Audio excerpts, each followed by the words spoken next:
Now I'm going to review one of these orders, and I'll go down to the third one because there is a repeat prescription scheduled. I click the view button, and that brings me through to this order details screen.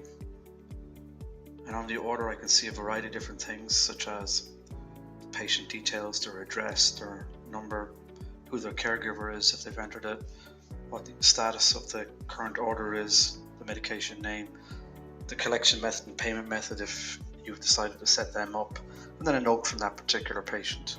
To the right hand side of that information is an image of a document. Typically it's the prescription.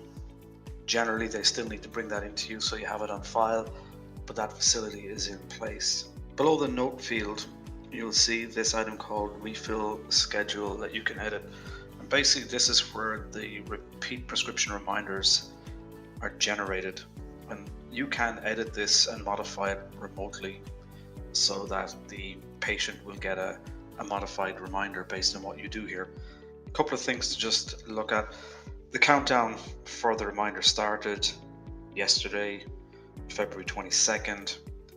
The patient will receive a notification for a repeat prescription on March 21st, which is in 26 days. The refill becomes overdue on March 24th, which is in 29 days. Now, this particular repeat schedule is every 30 days, and we've put in a lead time for the preparation of the medication and maybe a delivery, if there is one, of 3 days. But you can edit all this here and make changes to that. So generally that lead time of 3 days, we put that in place when you set up the app. That is a global variable, but you can modify it by prescription, by patient, and it can be customized to whatever you want it to be. So for example, if you're dealing with maybe a hospice and you deliver it out, and maybe you got to order it in from a distributor, and you know that in advance, maybe you want to put in 5 days. So what happens here is that if the patient is on a 30-day reminder cycle, then they will receive the reminder 5 days in advance of the 30. So they'll receive the reminder on day 25. If they send through the repeat prescription, then you have 5 days to prepare and get it to them. Below this repeat schedule, there's a couple of buttons, and these buttons control push messages that you can send to the patient. For example, if you want in your process that you want the patient to know that the script has been processed, and you press that button, then the patient will know the item is processing. If you want to complete and say it's ready for collection, you press this button, it'll be marked as complete, and the patient will receive a push message to that effect.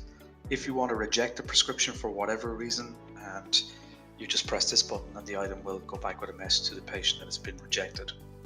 In some instances, you want to send a customized message to the patient, and there's a couple of areas where this typically happens. One is you have a change on the actual prescription, maybe delivery, there's an issue, and the other is where you are sending secondary repeat prescription reminders to the patient. So for example, they've already received one reminder, they've ignored it, you've seen it on the reporting, and I'll go through that later, and you want to add an additional message, then you do it here. Press this add message button, select message directly to the patient, and you put in whatever message you want. So we have a delay and sorry, or whatever you want to say to them, and that'll go straight through to that patient as a push message, and it'll be associated with the script. Additionally, with that button you can actually add in a note, an internal note, talk to patient, and it goes in to the actual order history, which is detailed below. And in the order history you have every single interaction from the patient, and your interaction with the patient are actually detailed here.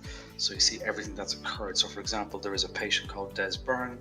Yesterday he sent through a new order, and then you can see that yesterday evening a pharmacist called Desmond Byrne, or PH, he actually logged in and had a look at the order history for that particular script.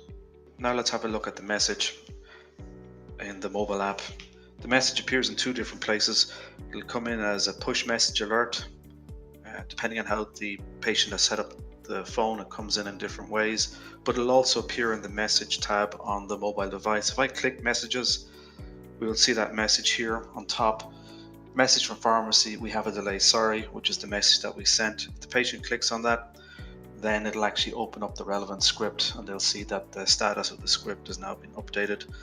And the update is that the next repeat prescription is due in 24 days based on the change that you made to the repeat prescription earlier on.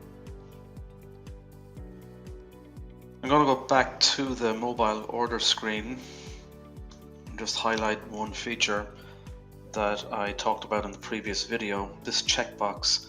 This checkbox allows you to send the same message to multiple individual patients simultaneously. If you click it, it picks all particular scripts. Typically it's used to send reminders about repeat prescriptions to a group of patients that have not submitted through a repeat. So for example, I will pick the 3 patients in that were due back in May.